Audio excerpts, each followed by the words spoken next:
चचेरे बेनोई से दिल लगाने वाली प्रियंका इश्क में अंधी हो चुकी थी। उसकी मोहब्बत में आड़े आने वाले हर व्यक्ति उसका जानी दुश्मन था। उसने पहले नापसंद पति को रास्ते से हटाने की कोशिश की, वह बच गया। फिर उसने जो किया उससे मोहब्बत की जंग में जायज कतई नहीं ठहराया जा सकता। पूरे शहर में दुर्गा पूजा की धूम थी। सड़कों पर देवी दर्शन और मेला घूमने की चहल पहल हो रही थी। विजयदशमी यानी 5 अक्टूबर की शाम थी। पंडालों में प्रतिमाओं के विसर्जन की तैयारियां जोरों पर थीं। लोग सजी धजी प्रतिमाओं को ट्रैक्टर, ट्रॉली, ठेले और दूसरे वाहनों पर बैंड बाजे के साथ जयकारों के साथ विसर्जन के लिए ले जा रहे थे।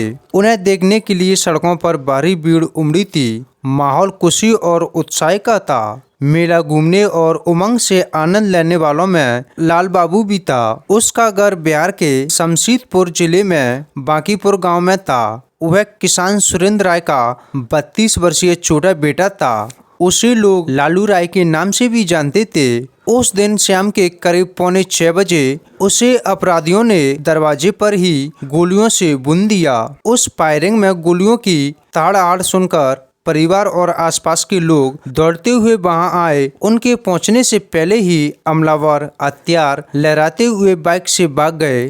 लाल बाबू राय की घटना स्थल पर ही मौत हो गई। वह किशनपुर से दुर्गा पूजा का मेला घूम कर लौटने के बाद अपने घर में टीवी देख रहा था। उसे एक युवक घर से बुलाकर दरवाजे तक ले गया था। वह पहले से घात लगाए एक बाइक पर हथियारबंद हमलावर मौजूद थे।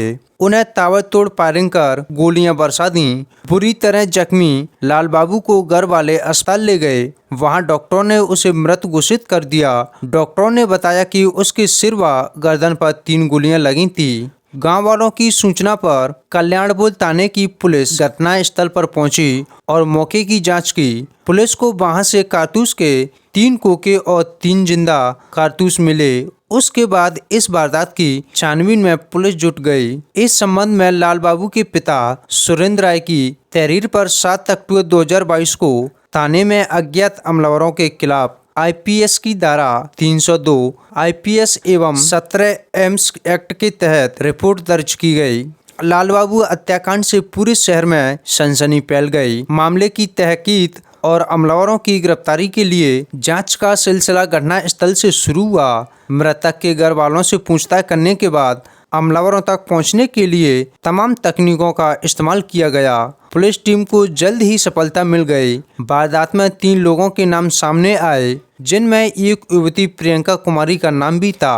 प्रियंका का नाम ही नहीं आया, बल्कि पुलिस ने उसे ही पूरी घटनाक्रम का मास्टरमाइंड बताया। मृतक लाल बाबू उसका चचेरा भाई था। अन्य आरोपियों में एक प्रियंका का चेहरा बेनोई अमित कुमार और अमित का दोस्त अभिनंदन कुमार था। उनके बयानों के बाद गोलियां दागने वाले हमलावरों की भी गिरफ्तारी संभव हो पाई। लोगों को हैरानी तब हुई जब उन्हें मालूम हुआ कि इस वारदात को अंजाम देने में प्रियंका चचेरा बेनोई अमित कुमार से प्रेम करती थी, जबकि प्रियंका की शादी हो चुकी थी और अमित भी 2 बच्चों का बाप था। प्रियंका की शादी 1.25 साल पहले 25 जुलाई 2021 को दसबंगा जिले के रमोली गांव निवासी शिक्षक रामपुकार राय के इकलौते बेटे विजय कुमार राय के साथ हो चुकी थी। उसका गौना नहीं हुआ था। उसके लिए परिवार वाले तारीख तय करने की योजना बना रहे थे। तभी वह अपनी शादी से खुश नहीं थी। उसने अपने माता पिता के अलावा परिवार में सभी को खुले तौर पर बता दिया था कि उसे पति पसंद नहीं है। इसका उसने जो कारण बताया वह परिवार के लिए और भी चौंकाने वाला था, मगर अमान्य था। दरअसल वह अपने चचेरे बेनोई के प्रेम में पागल थी, जबकि जिया और साली के बीच के इस प्रेम को परिवार किसी भी सूरत में स्वीकार करने वाला नहीं था। यह उसकी एक सनक थी जिसने 2 जिंदगियों की खुशी और शांति में दखल पड़ सकती है। दरअसल कल्याणपुर थाना क्षेत्र के बंसीपुर गांव निवासी वीरेंद्र राय की इकलौती बेटी प्रियंका मनियारपुर गांव निवासी बीरबल राय के बेटे अमित कुमार राय से प्रेम करती थी, जबकि उसकी शादी वीरेंद्र राय के बड़े बेटे बड़े भाई सुरेंद्र राय की बेटी पिंकी के साथ सन 2013 में ही हो चुकी थी। इस तरह से प्रियंका रिश्ते में अमित की चचेरी साली थी। दोनों किसान परिवार खुशहाल जीवन गुजार रहे थे। प्रियंका को अमित शादी के समय से ही पसंद आ गया।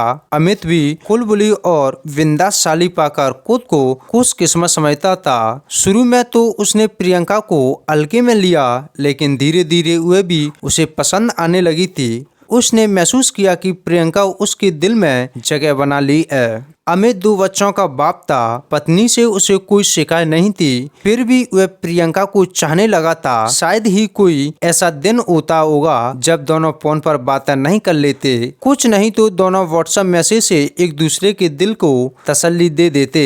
परिवार में प्रियंका 2 भाइयों में बड़ी थी, जबकि पिंकी 2 भाई और 4 बहनों थी।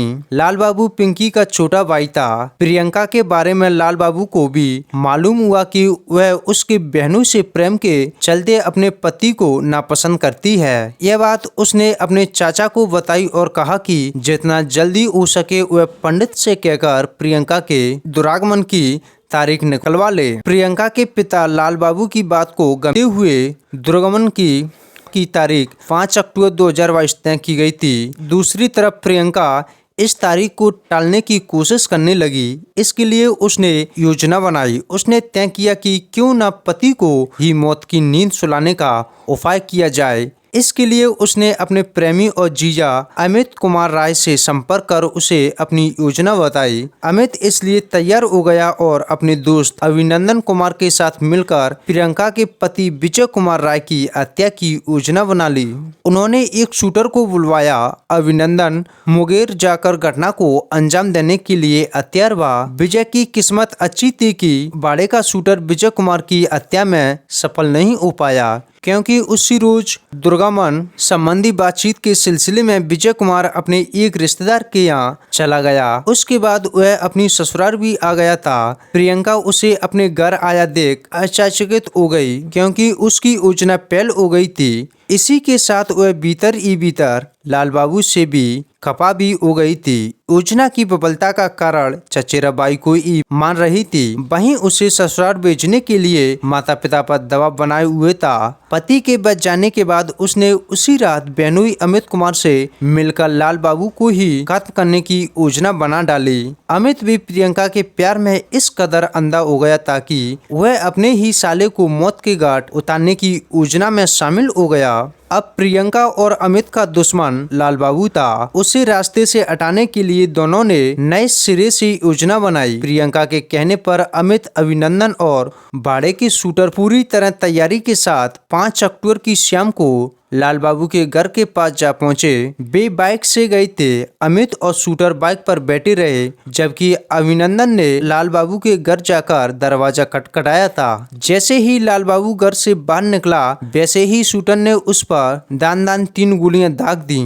उसका निशाना अचूक था। प्रियंका, अमित और अभिनंदन से पूछताछ की गई तो उन्होंने अपना जुर्म कबूल कर लिया। उनकी निशानदेही पर पुलिस ने हत्याकांड में इस्तेमाल की गई बाइक भी बरामद कर ली। पुलिस ने उससे 2 देसी कट्टा, 11 जिंदा कारतूस और मोबाइल फोन बरामद कर लिया। जिया साली के अवैध प्रेम के चलते मारा गया। लाल बाबू अपने दादा राजेंद्र राय की जेसीबी चलाता था, जिसकी देखरेख चाचा वीरेंद्र राय करते थे। कुछ दिन पहले उसके दादा राजेंद्र राय ने अपनी जेसीबी बेच दी, तो उसके बाद लाल बाबू राय ट्रैक्टर चलाने लगा था। लाल बाबू की जेसीबी की मजदूरी का कुल 3,60,000 रुपये लोगों के पास बाकी था। इसे लेकर पंचायत भी हुई थी, लेकिन बकाया पैसा नहीं मिला था। उसके बाद से लाल बाबू उचियापुर थाना क्षेत्र के महिसारी गांव में चचेरे साड़ू विष्णुदेव राय के घर पर रहकर जेसीबी चलाने लगा था। घटना के दिन दुर्गा पूजा के मौके पर वह घर आया हुआ था।